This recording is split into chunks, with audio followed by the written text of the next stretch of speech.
আল্লাহ কোরআনে জানায় দেয়, ইয়া আইয়ুহাল্লাযীনা আমানুত্তাকুল্লাহা ওয়া যারু মা বাকিয়া মিনার রিবা ইন কুনতুম মুমিনিন। অপর আয়াতে নবী আমার হাদিস শোনায় দেয়, আল্লাহ কোরআনে জানায় দেয়, আহাল্লাল্লাহুল বাইয়া ওয়া হাররামার রিবা। এই দুনিয়ার মানুষ, তোমাদের জন্য আমার আল্লাহ তাআলা ব্যবসাটাকে হালাল বানাইছে, এই বান্দা আর সুদটাকে তোমার জন্য হারাম বানাইছে। বন্ধু, কি জমিন আছে না, আপনার 20,000 টাকা দিলাম, আপনার জমিটা আমাকে দিবেন। আমি 1 বছরটাকে চাষাবাদ করলাম, 1 বছর পরে আপনাকে জমিন ফিরিয়ে দিলাম, আপনি আমার টাকা ফিরিয়ে দিবেন। সুদ। বন্ধুকীয় জমিন থেকে উপকৃত হওয়া যায়, ভাড়া দেওয়া যায় আছে যে 20,000 টাকা দিবে তুমি আমাকে, 20,000 আর পাইতা না, তুমি 1 বছর খাও আমার জমিন চাষ করো, এটা জায়েজ, এটা ভাড়া। কিন্তু বন্ধুকীয় জমিন জায়েজ নাই। আল্লাহর নবী কবরের পাশে দিয়ে যায়, নবী যাওয়ার পরে সাহাবাই কেরামকে জিজ্ঞাসা করলেন, ও সাহাবাই কেরাম, এই কবর দুটার ভিতরে আযাব হইতেছে, আযাব। সাহাবাই কেরামকে জিজ্ঞাসা করলেন, কেন আযাব হয় তোমরা কি জানো? বলল, না ইয়া রাসূলুল্লাহ, আমরা বলতে পারি না, আল্লাহু ওয়া রাসূলুহু আলাম, আল্লাহ এবং তার রাসূল এই ভালো জানে। এরপরে নবী আমার বলে, এই 2 কবরের ভিতরে আযাব 1 নাম্বার কারণ এই বান্দা পাক পবিত্র অবস্থায় থাকে নাই, এই কারণে এই কবরে আযাব হয়। 2 নাম্বার আযাব হয় চগলখড়ি করার কারণ। কিসের কারণ? চগলখড়ি করা মানে কি? সুদের বয়ান করার পর বলবে, হুজুর আন্তাজি সুদের কথা বলে দিল, হুজুরে আন্তাজি ফতুয়া শুরু করলো, এই ফতুয়া জীবনেও শুনি নাই, বাপ দাদা 14 পুরুষে কেউ শোনে নাই, হুজুর নতুন করে ফতুয়াবাজি করতেছে। এটা চগলখড়ি। এটা কি? এখন যদি ফতুয়াবাজি করেন হুজুর করতেছে, তাহলে আমার কাছে খুললা দেখাই দাম, আয়াত নাম্বার, হাদিস নাম্বার, পৃষ্ঠা নাম্বার দেখাই, আপনি বাংলাটা চাই ফেরেন, আরবি ফরো লাগবে। আমার কথা বুঝতে পারছি? এরপরে নবী আমার বললেন, সাহাবায়ে কেরাম, 2 খেজুর গাছের ডাল ভেঙে নিয়ে আসো, ভেঙে 2 কবরের মাঝে দিয়ে দাও। তখন সাহাবাই কারাম যখন খেজুর গাছের ডালগুলো কবরের ভিতরে দিলেন, এবার সাহাবাই কারাম জিজ্ঞাসা করো, ও নবী আমার, খেজুর গাছের ডাল আপনি কেন দিলেন? বলল, এই খেজুর গাছের ডাল আল্লাহ আল্লাহ জিকির করে। এই খেজুর গাছের ডাল যতদিন পর্যন্ত জীবিত থাকবে আর আল্লাহ আল্লাহ জিকির করবে, আল্লাহ তাআলা উভয় কবরের আযাব কমায় দিবে। সুবহানাল্লাহ। 1 নম্বর বলছিলাম কি, পাক পবিত্র অবস্থায় থাকে না, প্রস্রাব করে পানি লয় না, দিলেক লোক ব্যবহার করে না, নামাজে চলো, হুজুর ফ্যানটা ভালো না, জামাটা ভালো না, কেন? আপনি অপবিত্র অবস্থায় থাকেন কেন? এইটার কারণে কবরে আযাব হবে। পাক পবিত্র অবস্থায় থাকে না, ময়লা জামা নিয়ে সবসময় চলাফেরা করে, এটার জন্য আযাব হবে। এটার নিয়ে মসজিদে ঢুকে, মা এখানে ঢুকে সেখানে যায়, এটার জন্য নিষেধ। পবিত্র অবস্থায় সবসময় থাকা, অপবিত্র অবস্থায় চলাফেরা না করা। 2 নাম্বার চগলখড়ি করা। 2 নাম্বার কি? চগলখড়ি করা। এটার জন্য আল্লাহর নবী বলেন, তার জন্য কবরে আযাব হবে। এই কারণে নবী আমার বারবার হাদিস জানায় দেয়, আমি আল্লাহ তাআলার কোরআনের আয়াতগুলো বারবার বান্দাদেরকে শোনায় দিলাম, বান্দারা যেন ইন কুনতুম মুমিনিন, মুমিনদার দাবি করে, তাহলে ওয়াজারু মা বাকিয়া মিনার রিবা, হারাম থেকে বান্দাগুলো যেন সরে যায়, সুদের গুনাহ থেকে বান্দা যেন সরে যায়। আল্লাহর নবী বলেন, এই সুদের গুনাহ নিয়ে যদি কেউ কবরে যায়, আল্লাহ তাআলা বলেন, কোরআনে হাকিমে আল্লাহ তাআলা বারবার বলেছে, 2 পাশের কবরের মাটি সুদের বান্দাকে এমনভাবে চাপ দিবে, চাপের সাথে শরীরের সবগুলো জোড়ার রগগুলো ছিঁড়ে যাবে। সাল্লাল্লাহু তাআলা বিল হক্কি বাশীরান ওয়া নাযীরা وداعيا إلى الله بإذنه وسراجا منيرا. أما بعد فأعوذ بالله من الشيطان الرجيم.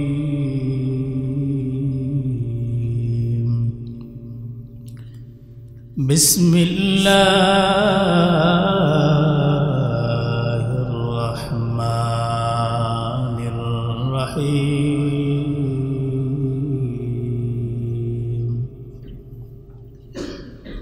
يا أيها الذين آمنوا اتقوا الله وذروا ما بقي من الربا إن كنتم مؤمنين.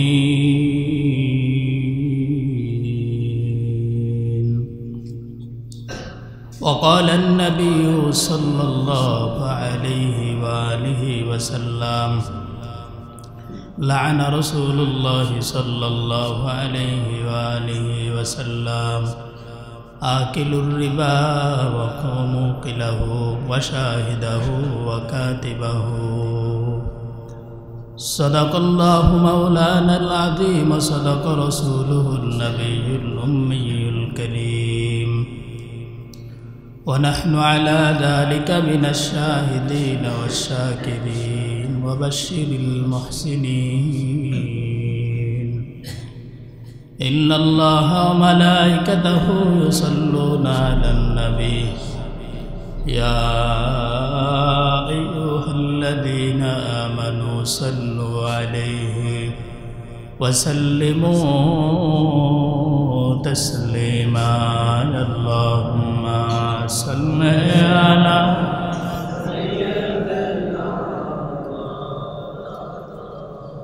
محمد وعلى آله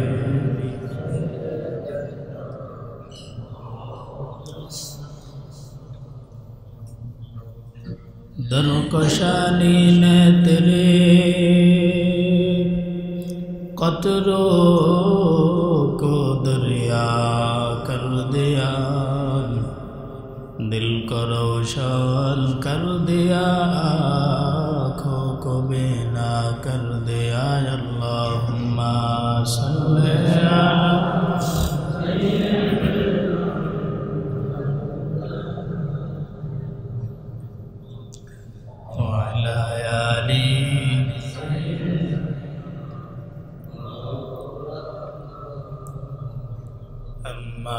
मोहम्मद के निशाना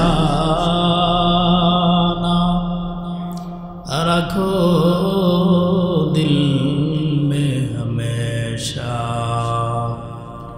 ताकि शाबी मर्द का मर उम्मताने मुस्तफा। अल्लाहुम्मा सल्ली अला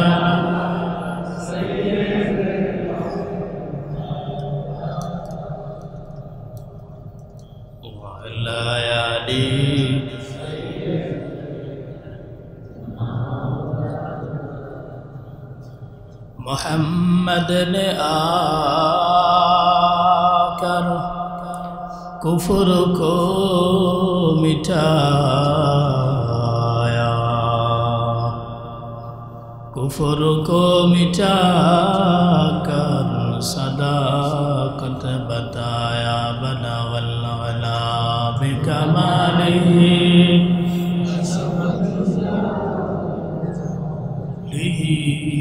हसनत जमीआ हिसालिही सल्लु अलैहि व आलिहि।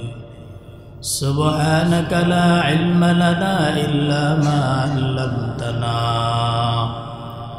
इन्नका अंतल अलीमुल हकीम। अल्लाहुम्मा सल्लि अला रूहि मुहम्मदिन फिल अरवाह व अला जसदि मुहम्मदिन फिल अजसाद व अला क़ल्बि मुहम्मदिन फिल क़ुलूब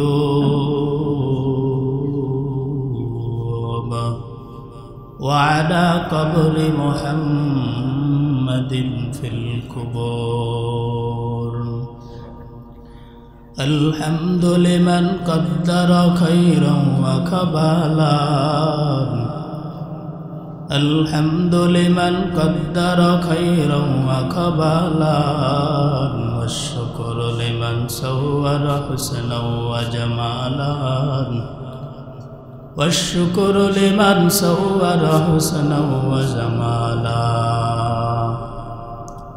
ফরদুন সামাদুন আন সিফাতিল খালকি বারিউন ফরদুন সামাদুন আন সিফাতিল খালকি বারিউন রব্বুন আজালি আন খালাকাল খালকা কামালান রব্বুন আজালি আন খালাকাল খালকা কামালা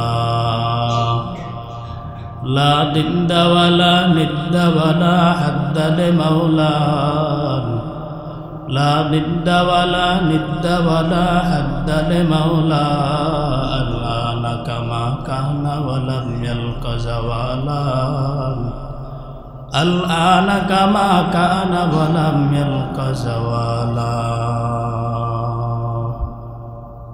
আলহামদুলিল্লাহ ঐতিহ্যবাহী বাইতুল আমান কেন্দ্রীয় জামে মসজিদে উপস্থিত মুসল্লিয়ান আযম রাব্বানি কারাম, কলিজার টুকরা আমার সহবাসী যুবক বন্ধুগণ, স্নেহের ছোট ভাই, পর্দার অন্তর অবস্থানরত আমার শ্রদ্ধা সম্মানিত মা ও বোনেরা, মহান দয়াময় রব্বুল আলামিনের দরবারে অসংখ্য অগণিত শুকর ও সুজুদ যে মহান স্রষ্টা দয়াময় রব্বুল আলামিন আমাদেরকে অত্যন্ত দয়া ও মায়া করে ভালোবেসে মহাগ্রন্থ পবিত্র কুরআনুল কারীম ও মহাবাণী পবিত্র হাদিস শরীফের আলোকে এহকাল জীবনের শান্তি পরকাল জীবনের মুক্তির সন্ধানে বেহেশতের বাগান, জান্নাতের বাগান, আশিকিন জাকিরিনদের মজলিস তথা গুনাহ মাফের মজলিসে দুনিয়ার সমস্ত যায় জামালা থেকে উপেক্ষা করে 10 মায়ের 10 সন্তানকে আপন হয়ে দিনই কিছু কথা বলা এবং শুনবার জন্য হিম্মত, সাহস ও তৌফিক নিয়ামত দান করেছেন। সেজন্য সে মহান স্রষ্টা দয়াময় রব্বুল আলামিনের দরবারে শুকরিয়া আদায়ার্থে মুসলমান হিসাবে ঈমানের আওয়াজকে উঁচু করে সকলে এক আওয়াজে উচ্চ কণ্ঠে কালিমাতুশ শুকর আদায় করি আলহামদুলিল্লাহ। মহান রব্বুল আলামিনের অসংখ্য শুকর, শুধু জিকির আলহামদুলিল্লাহর ভিতরে নয়। এখন মাস চলতেছে রজব মাস। কি মাস? রজব মাস। আরবিতে এটা একটা মাস রজব। রজবের পরে শাবান মাস। রজবের পরের মাসের নাম কি? শাবানের পরের একটা মাস, বরকতপূর্ণ মাস রমাদান। তো মহান রব্বুল আলামিনের পয়গম্বর জনাবে মুহাম্মদুর রাসূলুল্লাহ সাল্লাল্লাহু আলাইহি ওয়াসাল্লাম যখন এই বরকতপূর্ণ রজব মাস পাইতেন তখন আল্লাহর দরবারে বেশি বেশি দোয়া করতেন। কি করতেন? বেশি বেশি দোয়া করতেন। কি দোয়া করতেন? আল্লাহুম্মা বারিক লানা ফি রজব ওয়া শাবান ওয়া বাল্লিগনা রমাদান। হে আল্লাহ, তুমি আমাকে রজব এবং শাবানে বারাকা দান করেন। রজব এবং শাবানে বরকত দান করেন। বরকত বলতে কি বরকত? হায়াতে বরকত, রিজিকে বরকত, আমলে বরকত, ইমানে বরকত, সুস্থতায় বরকত। বুঝতে পারছি? এক কথায় আমাকে বারাকা দান করেন। অবাল্লিগানা রমাদান, এবং কি আমাকে পৌঁছায়া দেন রমজান পর্যন্ত। আমাকে পৌঁছায়া দেন রমজান পর্যন্ত। এই দোয়া যদি কবুল হয় তাহলে অটোমেটিক মনে করা যায় রমজান পর্যন্ত আপনি বাঁচবেন। রমজান পর্যন্ত দেখছেন, হায়াত বাড়ার দোয়া, হায়াত বাড়ানোর দোয়া। অনেক মানুষ আছে রমজানের প্রথম রোজার আগে ইন্তেকাল হয়ে গেছে, অথবা সারাদিন রোজা ছিল, ইফতারের আগে দুনিয়া থেকে বিদায় নিয়েছে। আবার রজব শেষ হতে না হতে বিদায় নিয়ে গেল, কেউ শাবানে বিদায় নিয়ে গেল। তো এই বরকতপূর্ণ মাসটা যেন আমাদের জিন্দেগি থেকে বাদ না যায়, এই কারণে বেশি বেশি এই দোয়াটা করা যে আল্লাহ যাই হোক রমজান যেন আমার হায়াতে থাকে। আর এক রমজান শেষ হলে দোয়া করে আল্লাহ আরও যেন বেশি বেশি রমজান পাই, আরও যেন বেশি বেশি রমজান পাই। কারণ রমজানের ইবাদত বড় দামি ইবাদত, বড় দামি। মানুষের ইবাদতের ভিতরে কি কি কাজ থাকলে ইবাদত নষ্ট হয়ে যায়, মানুষ সেগুলো আগে জানা দরকার। আমি সারাদিন নামাজ পড়তেছি, রোজা রাখতেছি, হালাল খাইতেছি, কিন্তু আমার এই জিনিসগুলো কি কি কাজে বরবাদ হয়ে যায়, আমার সেজদাগুলো কি কি কারণে বাদ হয়ে যায়, আমার রুকুগুলো কি কি কারণে বাদ হয়ে যায়, এগুলো মানুষে জানতে চায় না। কি করতে চায় না? মানুষে চায় নামাজতে পড়ি, রোজাও আলহামদুলিল্লাহ রাখি, হজও যাইতেছি, সামনে আরও অনেকবার যাব, এরপরে আলহামদুলিল্লাহ বাদ হয়ে যায়, এটা একটু বলে, এটা বলে কেউ, এটা বললে ধরা খেয়ে যাবে, এটা বললে। তো কিন্তু আপনি বলেন আর না বলেন, শোনেন বা না শোনেন, আল্লাহর কোরআন তো বলে দিয়েছে। আল্লাহর কোরআন কথা কর না কেন, অসুস্থ বেশি, নামাজ তো পড়ালাম কেন, ওই হুজুর রেডি আছে নামাজ পড়াবার লেগে, ওই আজকে 2 দিন গলার অবস্থা খুব খারাপ, টনসিল বাইরে যাইতেছে, ঠান্ডা সহ্য হয় না, মুসিবত। আচ্ছা, তাহলে কি বললাম, আমল বাদ হয়ে যায়। কি কি কারণে আমল বাদ হয়ে যায় এটা আগে জানা দরকার। এটা যদি না জানেন তাহলে আপনি যাই তো কিছুই আমল করেন, আপনার আমল তো কমে যাইতেছে, ওইটার দিকে আপনার নজর থাকবে না। এই কারণে আল্লাহ তাআলা কোরআনে বলেন, ইয়া আইয়ুহাল্লাযীনা আমানুত্তাকুল্লাহ ওয়া যারু মা বাকিয়া মিনার রিবা ইন কুনতুম মুমিনিন। আল্লাহ বলেন, এ ঈমানদার, ইত্তাকু, আমি আল্লাহকে ভয় করো। এ দুনিয়ার মানুষ, আমি আল্লাহ তাআলাকে এক নম্বর ভয় করতে যদি পারো, এই ভয়ের ভিতরে বান্দা তোমার হারাম কাজগুলো ছেড়ে দিতে হবে। কি ছাড়তে হবে? ওয়াজারু মা বাকিয়া মিনার রিবা,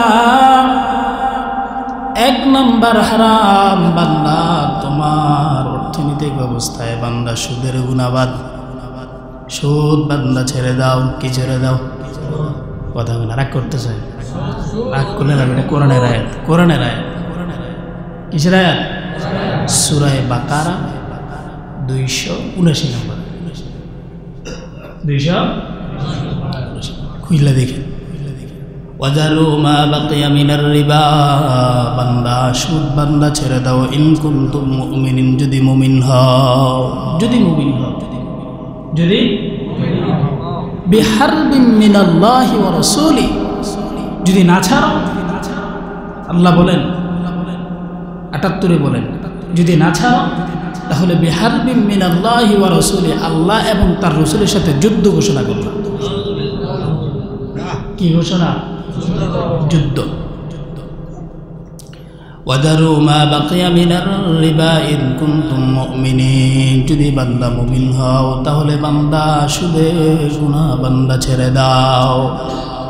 ফা ইন লাম তাফআলু, যদি বান্দা না ছাড়ো, ফাআযানু বিহারবিন মিনাল্লাহি ওয়া রাসূলিহি, তাহলে বান্দা তুমি জেনে রাখো আমি আল্লাহ এবং আমার রাসূলের সাথে তোমার যুদ্ধ হবে। বলেন নাউজুবিল্লাহ।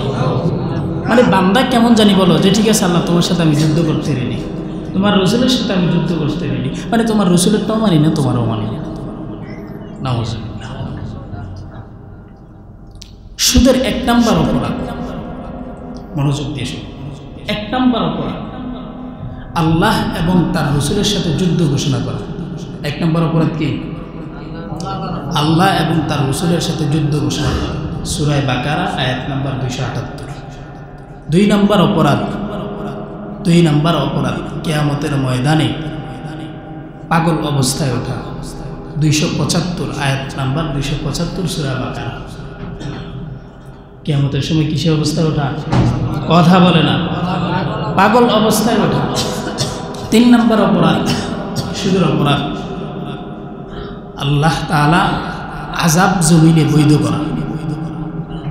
নাউজুবিল্লাহ। 4 নম্বর অপরাধ অভাব অনাটন দেখা দেওয়া, খাদ্যের অভাব দেখা দেওয়া, সমাজের ভিতরে হাহাকার দেখা যাওয়া। 4 নম্বর অপরাধ। 5 নম্বর অপরাধ দুনিয়া এবং আখিরাত ধ্বংস করা। দুনিয়াও ধ্বংস, আখিরাতও ধ্বংস। 8 নম্বর মায়ের সাথে বেবিচারের গুনাহ নিজের আমলনামায় লেখা। কার সাথে? মায়ের সাথে। 9 নম্বর হাসরের ময়দানে কিয়ামতের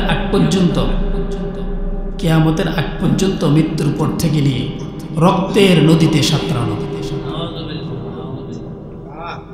সূরা সহিহ বুখারীর ভিতরে 2085 নম্বর হাদিস আসছে। قال النبي صلى الله عليه وآله وسلم رأيت الليلة رجلان أتياني فأخرجني إلى أرض المقدسة حتى فانطلق على النهر من دم وفيه رجل قائم وفيه دم رجل بين يديه حجارة। আল্লাহর নবী বলেন, রাতের বেলা আমি যখন ঘুমায় গেলাম, রাআইতুল লাইলাতা, আমি রাতের বেলা স্বপ্নে দেখলাম আমার দরবারে আমার কাছে দুইজন ফেরেশতা আসছে, আগন্ত ব্যক্তি আসছে। কয়জন? দুইজন ফেরেশতা আমার কাছে আসলো, আমাকে এরপরে খবর দিল ফাখরাজানি, আমাকে খবর দিয়ে এক জমিনের দিকে নিয়ে যাওয়া হলো, মরুভূমিতে পবিত্র জমিনে আমাকে নিয়ে গেল হলো।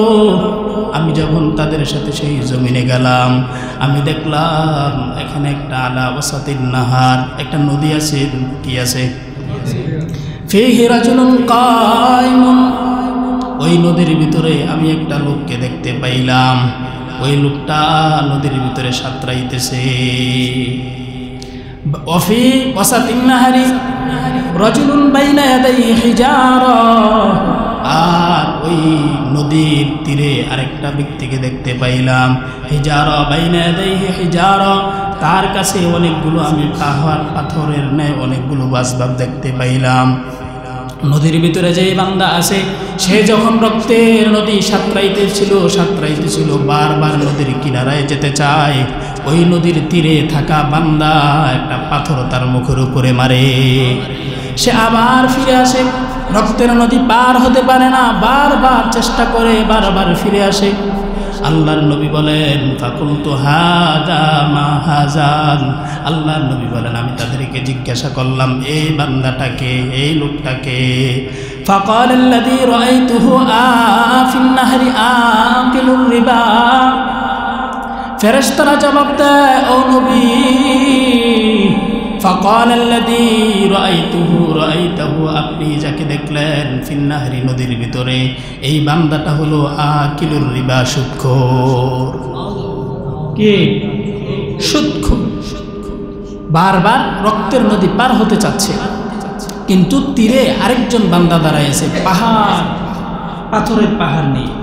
যখন সে পার হতে চায়, কিনারা আসে, তখন একটা করে পাথর মারে, আর তার চেহারায় পড়ে সে আবার পিছনে চলে যায়, নদীর তীরে উঠতে পারে না। আল্লাহর নবী জিজ্ঞাসা করলেন, কে এটা? বললেন, ফেরেশতারা বললেন, আকিলুর রিবা, ও নবী হলো সুদখোর, এই কারণে কিয়ামত পর্যন্ত তার শাস্তি এটা। তাহলে খাওয়া যাবে সুদখোর? সুদ খাওয়া যাবে? নাসাই শরীফের 5103 এবং 104 নম্বর হাদিস, ভালো করে শোনেন। 4 শ্রেণীর লোককে আল্লাহ তাআলা রাসূল লানত দেয়। কয় শ্রেণীর? হাদিস নাম্বার 5103, 5104, নাসাই শরীফ। আল্লাহ তাআলা রাসূল তাদেরকে লানত দেয়। লানা রাসূলুল্লাহ সাল্লাল্লাহু আলাইহি ওয়া আলিহি ওয়াসাল্লাম আকিলুর রিবা ওয়া মুকিলা ওয়া শাহিদাহু ওয়া কাতিবাহু। আল্লাহর নবী বলেন, 4 শ্রেণীর মানুষের উপর আমার রাসূলের লানত, আমার লানত। 1 নাম্বার আকিলুর রিবা, যে সুদ খায়। 1 নাম্বার কি? জোরে বলেন। আকিলুর রিবা, যারা সুদ খায়, ওয়া মুকিলাহু, 2 নাম্বার নবী বলেন তার উপরে আমার লানত, যে সুদ দেয়। 3 নাম্বার শাহিদাহু, যে সুদের সাক্ষ্য দেয়। 4 নাম্বার আল্লাহর নবী বলেন ওয়া কাতিবাহু, যে সুদের কারবার লেখে, তার উপর আমার লানত। কোথায় চাকরি করা যায় নাই সেটা আমি বলতাম না, কিন্তু বোঝানোর জন্য বলতেছি, সুদের কারবার লেখে, সুদের সাক্ষী দেয়, সুদ দেয়, সুদ খায়, এই 4 শ্রেণীর উপরে আমার রাসূলের লানত। রাসূলের লানত, রাসূল যার উপরে লানত করে সে কখনো জান্নাতে যেতে পারবে না। 4 শ্রেণীর উপরে। আপনাদের এলাকায় মনে করেন, বোঝানোর জন্য বলতেছি, একজনকে 5000 টাকা, একজনে 5 লক্ষ টাকা ধার দিল। কয় লক্ষ? 5 লক্ষ টাকা ধার দিল, আর 5 জনকে সাক্ষী রাখলো। কয়জনকে? 5 জনকে সাক্ষী রেখে বলল, আমি তাকে 5 লক্ষ টাকা ধার দিলাম, 1 বছর পরে আমাকে দিয়ে দিবে, আরও কিছু টাকা বাড়ায় দিবে। এটা সুদ? এটা কি? এটা সুদ। এখন যে পাঁচজনকে সাক্ষী রাখলেন তাদেরকে কিছু নাস্তা খাওয়াইলেন। আল্লাহর নবী বলেন ওয়া শাহিদাহু, এটাই হলো সুদের সাক্ষী দিছে। এটাই হলো কি? কথা বলে না, এটাই সুদের সাক্ষী। এবার মুসনাদে আহমদের ভিতরে আল্লাহর নবী বলেন 22,007 নম্বর হাদিসের ভিতরে বলেন এই সামান্য পরিমাণ যারা সুদ খায় তাদের গুনাহ কেমন। আল্লাহর নবী বলেন দিরহামান ইয়াকুলুর রাজুলু ওয়া হুয়া ইয়ালামু আশাদ্দু মিন 60 জিনা। আল্লাহর নবী বলেন সামান্য পরিমাণ যারা সুদ খাবে 60 জিনা, 36 বার জিনা ব্যভিচারের গুনাহ তার আমলনামায় লেখা হয়। সামান্য পরিমাণ দিরহামান ইয়াকুলুর রাজুলু ওয়া হুয়া ইয়ালামু, সামান্য পরিমাণ যদি সুদের গুনাহ, সামান্য পরিমাণ। এই যে সাক্ষী ছিলেন, এটা চা খেয়ে সাক্ষী ছিলেন, এই সাক্ষীটা যদি আপনার আমলে থাকে তাহলে আল্লাহর নবী বলেন 36 বার গুনার অপরাধ, বেবিচারের অপরাধ আপনার আমলনামায় দাও। বাঁচার উপায় আসেনি? আরেকটা হাদিস শুনেন, আল্লাহর নবী বলেন আল্লাহ তাআলা 4 শ্রেণীর মানুষকে জাহান্নাম দেওয়া আল্লাহর জন্য দায়িত্ব, আল্লাহর হক। এই বান্দাকে আল্লাহ তাআলা জান্নাত দিবেন না, জাহান্নামে দিবেন, কারণ এটা আল্লাহর হক। ক্বালান নবী সাল্লাল্লাহু আলাইহি ওয়া আলিহি ওয়াসাল্লাম আকিলুর রিবা ওয়া আকিলু মালিল ইয়াতীম ওয়াল মুদমিনুল খাম ওয়াল আকুল ওয়ালিদাইন। আল্লাহর নবী বলেন এই 4 শ্রেণীওয়ালাকে জাহান্নাম আমার আল্লাহ দিবে। 1 নম্বর যারা সুদ খায়, 2 নম্বর যারা এতিমের সম্পদ নিজেরা ভক্ষণ করে, 3 নম্বর আল্লাহর নবী বলেন ওয়াল মুদমিনুল খাম, যারা মদ খেয়ে মৃত্যুবরণ করলো, 4 নম্বর নবী বলেন ওয়াল আকুল ওয়ালিদাইন, যারা মা বাবার সাথে নাফরমানি করে। এই 4 শ্রেণী। আকিলুর রিবা সুদ, 2 নম্বর আকিলুল মালিল ইয়াতীম, এতিমের সম্পদ ভক্ষণ করা, 4 নম্বর ওয়াল মুদমিনুল খাম, মদ খাওয়া, 4 নম্বর ওয়াল আকুল ওয়ালিদাইন, মা বাবার সাথে নাফরমানি করা। এই কারণে আল্লাহর নবী বলেন এ দুনিয়ার মুমিন, আল্লাহ কোরআনে জানায় দেয় আইয়ুহাল্লাযীনা আমানুত্তাকুল্লাহ ওয়া যারু মা বাকিয়া মিনার রিবা ইন কুনতুম মুমিনিন। অপর আয়াতে নবী আমার হাদিস শোনায় দেয়, আল্লাহ কোরআনে জানায় দেয় আহাল্লাল্লাহুল বাইয়া ওয়া হারামার রিবা। এই দুনিয়ার মানুষ, তোমাদের জন্য আমার আল্লাহ তাআলা ব্যবসাটাকে হালাল বানাইছে, এই বান্দা আর সুদটাকে তোমার জন্য হারাম বানাইছে। সুদ সম্পূর্ণ হারাম। আমাদের এই এলাকায় বন্ধকি জমিন আছে না?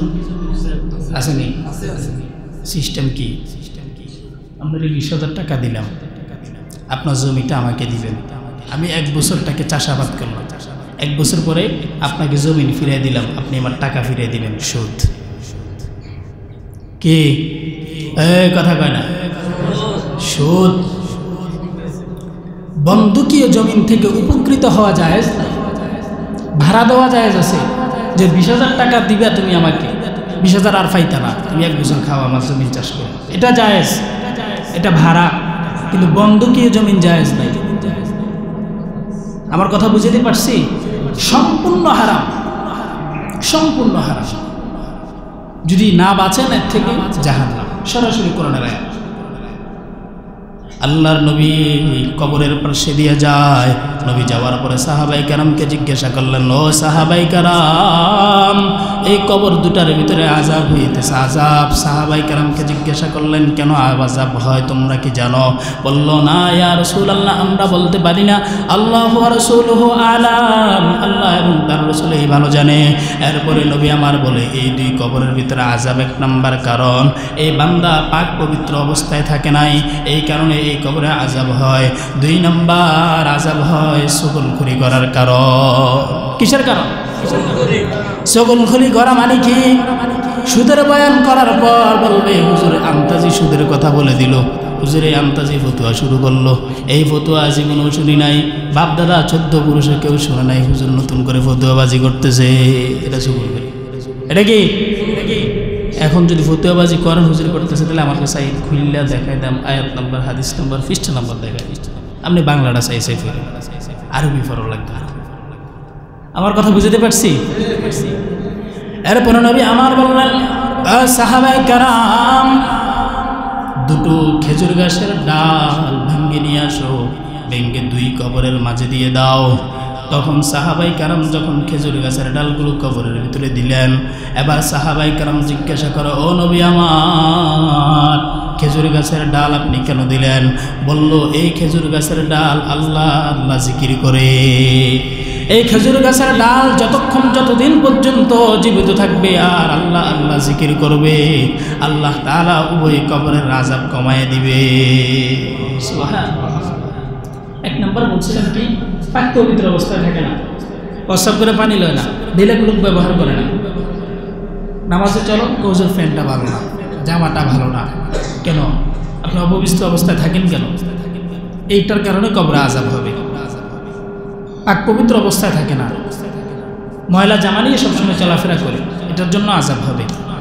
এটা নিয়ে মসজিদে ঢুকে মা এখানে ঢুকে সেখানে যায়, এটার জন্য নিষেধ। পবিত্র অবস্থায় সবসময় থাকা, অপবিত্র অবস্থায় চলাফেরা না করা। 2 নাম্বার সুগুলখুরি করা। 2 নাম্বার কি? সুগুলখুরি করা। এটার জন্য আল্লাহর নবী বলেন তার জন্য কবরে আযাব হবে। এই কারণে নবী আমার বারবার হাদিস জানায় দেয়, আমি আল্লাহ তাআলার কোরআনের আয়াতগুলো বারবার বান্দাদেরকে শোনায় দিলাম, বান্দারা যেন ইন কুনতুম মুমিনিন, মুমিনদার দাবি করে, তাহলে ওয়াজারু মা বাকিয়া মিনার রিবা, হারাম থেকে বান্দাগুলো যেন সরে যায়, সুদের গুনাহ থেকে বান্দা যেন সরে যায়। আল্লাহর নবী বলেন, এই সুদের গুনাহ নিয়ে যদি কেউ কবরে যায়, আল্লাহ তাআলা বলেন কোরআনে হাকিমে আল্লাহ তাআলা বারবার বলেছে, 2 পাশের কবরের মাটি সুদের বান্দাকে এমনভাবে চাপ দিবে, চাপের সাথে শরীরের সবগুলো জোড়ার রগগুলো ছিঁড়ে যাবে। এখন যদি এই আয়াত ভালো না লাগে, এই বয়ান ভালো না লাগে, এই জিকির ভালো না লাগে, এই তেলাওয়াত ভালো না লাগে, এই আলোচনা ভালো না লাগে, তাহলে উলামায়ে কেরামদেরকে না বলে চোরের মতো একটা 5 টাকা দিয়ে লাল কালি কিনবেন, দোকান থেকে কিনে আল্লাহর কোরআন হাতে নেবেন, রসুলের হাদিসগুলো হাতে নেবেন, হাতে নিয়ে এরপরে লাল কালি দিয়ে বলবেন, ও ইমাম সাহেব, ও খতিব সাহেব, ও মুফতি সাহেব, আমাকে আয়াত দেখায়া দেন, হাদিস দেখায়া দেন, কারণ এই আয়াত আমি মানি না, এই হাদিস আমি মানি না। আমি আল্লাহর কাছে বলে দিয়ে গেলাম, লাল কাঠি দিয়ে আমি আল্লাহ তাআলার আয়াতটাকে কেটে দিলাম, আর বলবো রে আল্লাহ, তুমি আমার বিরুদ্ধে কথা বলছো, তাহলে আমি আর তোমার কথা মানব না। সাহস থাকলে ওইখানে যাই করে। অনেক জায়গায় শুনছি ওলামায়ে কেরামরা বলে, এইটা নিয়ে আলোচনা করেন না, এইটা নিয়ে আলোচনা করেন না, এই সুদের গুনাহ নিয়ে কথা বলবেন, সুদখোর ঘুষখোরকে নিয়ে আলোচনা করবেন না। এটা হুজুরে আলোচনা করলে কি কোরআন থেকে বাদ যাইবে? আলোচনাটা কোরআন শরীফে থাকতো না, হাদিসে থাকতো না। তো যদি বাদ দিতে হয়, হুজুরকে না বইলা 5 টাকা দিয়ে একটা লাল কালি কিনবেন, বলবেন হুজুর আয়াত দেখাই দেন, তাম করে লাল কাঠি দিয়ে একটা কার্ডটা দিবেন, ঠিক আছে আমি এটা মানলাম না, এটা বাদ, হাদিসটা বাদ, এটা আমি মানতে পারলাম। সাহস আসেনি? সাহস থাকলে ওইখানে যান, ওইখানে মাস্তানি করেন, এখানে মাস্তানি করে তার লাভ নাই, আছে? এই কারণে অনুরোধ জানাবো, কয়েকটা হাদিস বলছি, খুব সতর্ক। 1 নাম্বার আবার বলতেছি, সুদের গুনাহ অপরাধ কেমন? 1 নাম্বার আল্লাহ এবং তার রসুলের সাথে যুদ্ধ ঘোষণা করা, সূরা বাকারা 1 নাম্বার 278। 2 নাম্বার আল্লাহ তাআলার লানত, রসুলেরও লানত, এবং কিয়ামতের ময়দানে পাগল অবস্থায় ওঠা, এটা হলো 275 সূরা বাকারা। এরপর হলো মায়ের সাথে ব্যভিচার করা, এলাকার ভিতরে অভাব অনটন দেখা দেওয়া, এলাকার ভিতরে আল্লাহ তাআলার আযাব বৈধ করা, এরপর হচ্ছে কিয়ামতের মাঠে রক্তের নদীতে সাঁতরানো, এটা অপরাধ, সুদের অপরাধ। সুদ খাবেন, নামাজ হবে কবুল হবে না, রোজা রাখবেন কবুল হবে না, সেজদা দিবেন কবুল হবে না, যত দান সদকা করবেন আল্লাহর কসম যদি তওবা না করেন কবুল হবে না। অনুরোধ জানাবো, রাজি আছেন তো এই গুনাহ ছেড়ে দিতে? রাজি নাই? এই গুনাহ ছেড়ে দিবেন, এই গুনাহ বড় মারাত্মক গুনাহ। একটা হাদিস বলি, আল্লাহর নবীর সাহাবী হযরত জাবের রাদিয়াল্লাহু আনহু, যুদ্ধের ময়দানে জাবের রাদিয়াল্লাহু তাআলা আনহু মায়ার নবীর দিকে তাকাইলেন, দেখেন মায়ার নবী ক্ষুধার জ্বালায় ছটফট করতেছে। সাহাবায়ে কেরাম ক্ষুধার জ্বালায় কান্নাকাটি শুরু করে দিল। সাহাবায়ে কেরাম নবীর কাছে গিয়ে বলে, ইয়া রাসূলুল্লাহ, পেটে বড় ক্ষুধার জ্বালা সহ্য করা যায় না, পেটের ভিতরে ক্ষুধার জ্বালায় পাথর বাঁধলাম। নবী আমার বলে, সাহাবায়ে কেরাম তোমরা ক্ষুধার জ্বালায় পেটে পাথর বাঁধছ, মনে করো আমার পেটে ক্ষুধা নাই। না না, বিষয়টা এমন না, বরং তোমাদের থেকে আমার ক্ষুধা আরো বেশি। তোমরা তাকায় দেখো, আমার জামা তুলে ধরলাম, আমার পেটে 2টা পাথর, তোমরা পাথর বাঁধছো একটা, ক্ষুধার জ্বালায় আমি পাথর বাঁধলাম 2টা। জাবের রাদিয়াল্লাহু তাআলা আনহু নবীজির চোখের পানি দেখে সহ্য করতে পারে না, বলে হায় আমার নবী ক্ষুধার জ্বালায় সহ্য কান্নাকাটি করে, আমার সহ্য হয় না, দৌড়াইয়া বাড়িতে চলে গেল। জাবের বাড়িতে গিয়ে বলে, ও বিবি, আমার ঘরের ভিতরে কিছু আসেনি বলো। আমার মায়ের নবী বড় ক্ষুধার জ্বালা সহ্য করতে পারে না, চোখের পানি ছেড়ে কান্নাকাটি করতেছে। জাবেরের বিবি বলে, আমার ঘরে কিছু রুটি কিছু আটা আছে, এগুলো 2-3 জন খেতে পারবে, বেশি কিছু নাই। একটা বকরির বাচ্চা আছে, 2-3 জন মিলে খেতে পারবে। জাবের যখন মায়ার নবীর কাছে এসে বলে, কানে কানে বলে, ও নবী আমার, আপনি আমার বাসায় চলেন, আপনি আর কয়েকজন সাহাবেরকে নিয়ে আমার ঘরে মেহমানদারি করেন, চলে আসেন, আর কাউকে বলার দরকার নাই। মায়ার নবী উঁচু কণ্ঠে আওয়াজ দিলেন, ও আমার সাহাবায়ে কেরাম, চলো আমরা সবাই যাই, জাবেরের ঘরে যাই, আমরা সবাই মিলে জাবেরের ঘরে যাই, আজকে মেহমানদারি করব। বলেন সুবহানাল্লাহ। জাবের বলে, হায় হায়, আমার ঘরে 3 জনের খাবার আছে, নবী আর কয়েকজন সাহাবী খেতে পারবে। নবীকে আমি কানে কানে বললাম, কিন্তু নবী সবাইকে জানায় দিল। শত শত নয়, হাজার হাজার সাহাবায়ে কেরামকে নিয়ে মায়ার নবী জাবেরের ঘরের দরজায় হাজির হয়ে গেল। আর জাবেরকে বলে দিল, তুমি টেনশন করবা না, তুমি খাবারের ইন্তজাম করো, 2-3 জন হলেই হবে। মায়ার নবী জানায় দিলেন, জাবের ঘরে চলে গেল। জাবেরের বিবি রান্না বান্টি করে যখন ঢাকনা দিয়ে লাগায় দিল, আল্লাহর নবী বলে, ঢাকনা খোলার প্রয়োজন নাই, ঢাকনা খোলার প্রয়োজন নাই, আমি নবী এসে ঢাকনা খুলবো। নবী ঢাকনা বন্ধ করার পর একের পর এক সমস্ত হাজার হাজার হাজার সাহাবায়ে কেরামদের রান্না করা ওই খাবার, ওই রুটি, ওই ছাগলের গোশত দেওয়া শুরু করলেন। 1 জন আর 2 জন নয়, হাজার হাজার সাহাবী পেট ভরে রান্না করা খাবার খাইলেন। বলেন সুবহানাল্লাহ।